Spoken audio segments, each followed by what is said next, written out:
ప్రియులారా, యూదులకు కొన్ని వేల కీర్తనలు ఉన్నాయి.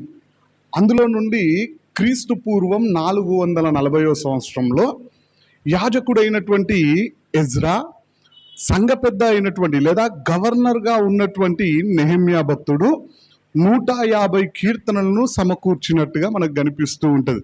అవే మనకు కీర్తనలు గ్రంథంలో 150 అధ్యాయాలు కనిపిస్తూ ఉంటాయి, లేదా 150 కీర్తనలు.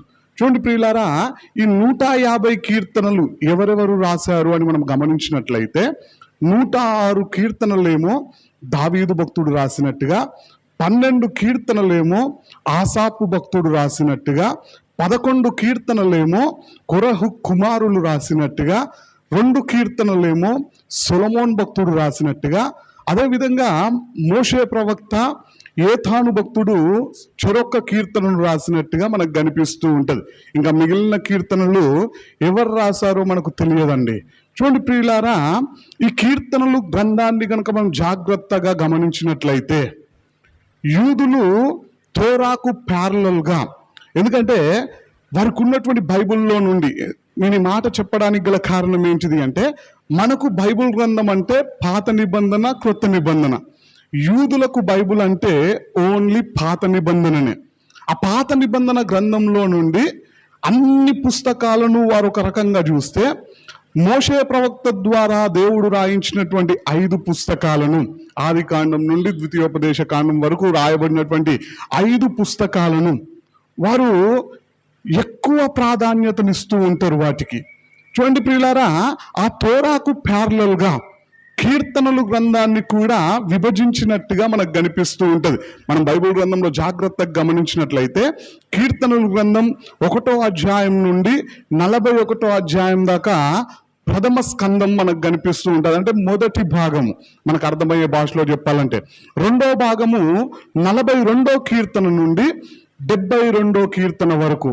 3వ భాగము 73వ కీర్తన నుండి 89వ కీర్తన దాకా. 4వ భాగము 90వ కీర్తన నుండి 106వ కీర్తన వరకు. చివరిగా 5వ భాగము 107వ కీర్తన నుండి 150వ కీర్తన వరకు వారు విభజించినట్టుగా మనకు కనిపిస్తూ ఉంటుంది.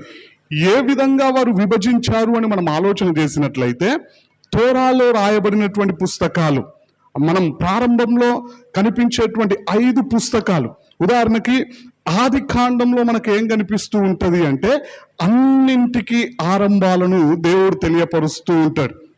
అదేవిధంగా కీర్తనలు గ్రంథంలో మొదటి భాగంలో ఏం కనిపిస్తూ ఉంటుంది అంటే, దేవునితో మన సంబంధం ఏ విధంగా ఉండాలి అనే విషయాలు మనకు కనిపిస్తూ ఉంటాయి.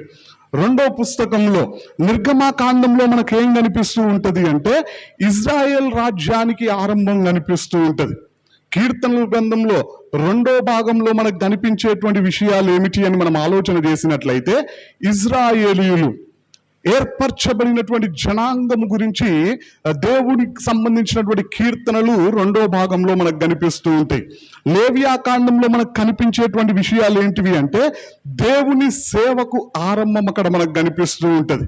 కీర్తనల గ్రంథంలో కూడా 3వ భాగంలో మనకు కనిపించేటువంటి విషయం ఏంటిది అంటే, మనం దేవుణ్ణి ఏ విధంగా ఆరాధించాలా, మనం దేవుణ్ణి ఏ విధంగా మహిమపరచాలా, మనం దేవుణ్ణి ఏ విధంగా కీర్తించాలా, ఏ విధంగా ఘనపరచాలి అనే విషయాలు మనకు 3వ భాగంలో కనిపిస్తూ ఉంటుంది.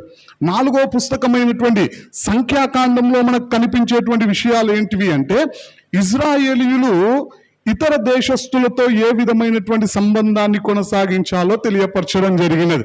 అదేవిధంగా కీర్తనల గ్రంథంలో కూడా 4వ భాగంలో మనకు కనిపించే విషయం ఏంటిది అంటే, ఇజ్రాయెల్ దేశము ఇతర దేశాలతో ఏ విధమైనటువంటి సంబంధం కలిగి జీవించాలో దేవుడు తెలియపరిచినాడు.